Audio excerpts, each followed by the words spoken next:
اعوذ باللہ من الشیطان الرجیم بسم اللہ الرحمن الرحیم۔ سورہ نساء آیات نمبر 77 تا 82 میں منافقین کا کردار کہ پہلے جہاد کے حکم کی فرمائش کرتے تھے، لیکن جب جہاد کا حکم دے دیا گیا تو اب جہاد سے فرار چاہتے ہیں۔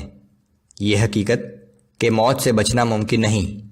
منافقین کا کردار کہ جب کوئی تکلیف پہنچتی ہے تو کہتے ہیں کہ یہ رسول اللہ صلی اللہ علیہ وآلہ وسلم کی وجہ سے ہے۔ علیحدگی میں اپنے لوگوں سے مسلمانوں کے خلاف مشورے کرتے ہیں۔ اگر یہ قرآن اللہ کے سوا کسی اور کی جانب سے آیا ہوتا تو یہ لوگ اس میں بہت سے اختلافات پاتے۔ اعوذ باللہ من الشیطان الرجیم۔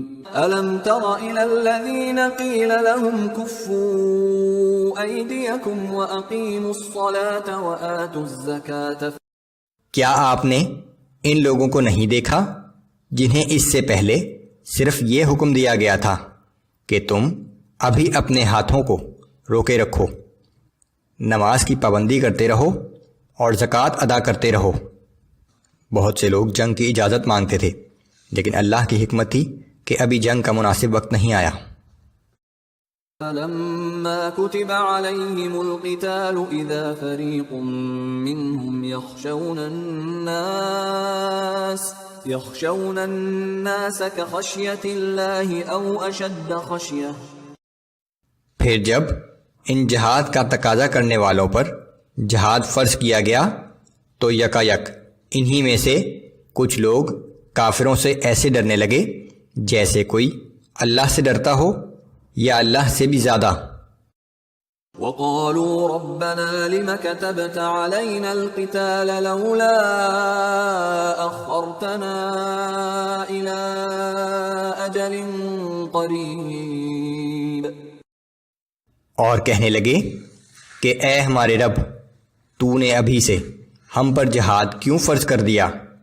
تو نے ہمیں ابھی کچھ اور مہلت کیوں نہ دی؟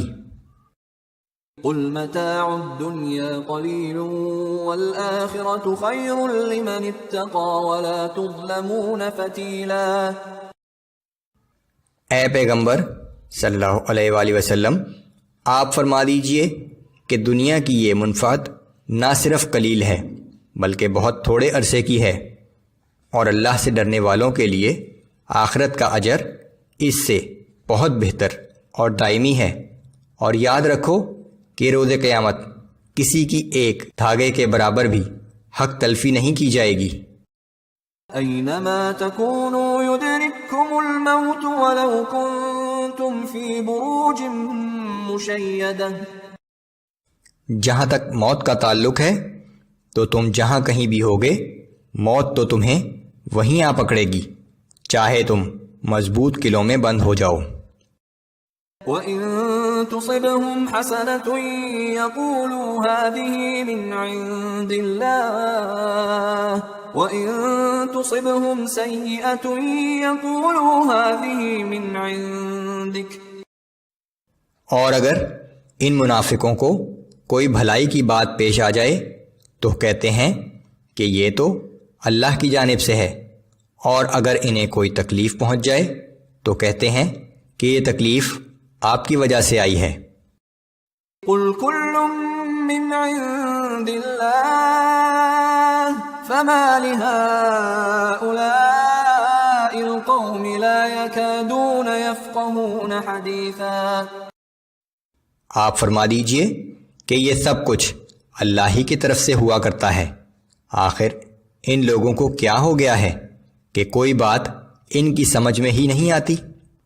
ہر بھلائی اور تکلیف اللہ ہی کی طرف سے آتی ہے، اور اس کا مقصد انسان کی آزمائش ہوتا ہے۔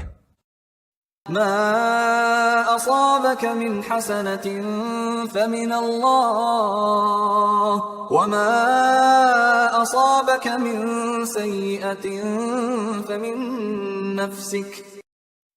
اے انسان، اس بات کو اچھی طرح سمجھ لے کہ جب تجھے کوئی بھلائی پیش آتی ہے تو وہ اللہ کی طرف سے یعنی اس کے فضل سے ہوتی ہے، اور جب کوئی مصیبت پیش آتی ہے تو وہ تیری اپنی طرف سے یعنی تیرے اعمال کی وجہ سے ہوتی ہے۔ وَأَرْسَلْنَاكَ لِلنَّاسِ رَسُولًا وَكَفَى بِاللَّهِ شَهِيدًا۔ اور اے محمد صلی اللہ علیہ وآلہ وسلم، ہم نے آپ کو تمام انسانوں کے لیے رسول بنا کر بھیجا ہے، اور اس بات کے لیے اللہ کی گواہی کافی ہے۔ من يطع الرسول فقد اطاع الله ومن تولى فما ارسلناك عليهم حفيظا۔ جس نے رسول صلی اللہ علیہ وآلہ وسلم کی اطاعت کی تو بلا شبہ اس نے اللہ کی اطاعت کی، اور جس نے روگردانی کی تو وہ جان لے کہ بہرحال ہم نے آپ کو ان پر نگہبان بنا کر نہیں بھیجا۔ وَيَقُولُونَ طَاعَةٌ فَإِذَا بَرَزُوا مِنْ عِنْدِكَ بَيَّتَ طَائِفَةٌ مِّنْهُمْ غَيْرَ الَّذِي تَقُولُ۔ اور یہ منافق بظاہر تو یہ کہتے ہیں کہ ہم آپ کی اطاعت کرتے ہیں، مگر جب یہ آپ کے پاس سے اٹھ کر باہر جاتے ہیں تو ان میں سے کچھ لوگ رات کو ان باتوں کے خلاف مشورے کرتے ہیں جو باتیں آپ ان سے کہہ چکے تھے۔ واللہ یکتب ما یبیتون فأعرض عنہم وتوکل علی اللہ وکفی باللہ وکیلا۔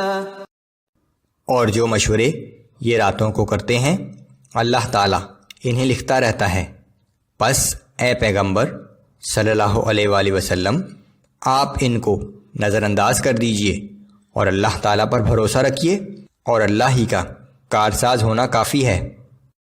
افلا يتدبرون القرآن ولو كان من عند غير الله لوجدوا فيه اختلافا كثيرا۔ تو کیا یہ لوگ قرآن میں غور و فکر نہیں کرتے؟ یہ بات اچھی طرح سمجھ لو کہ اگر یہ قرآن اللہ کے سوا کسی اور کی جانب سے آیا ہوتا تو یہ لوگ اس میں بہت سے اختلافات پاتے۔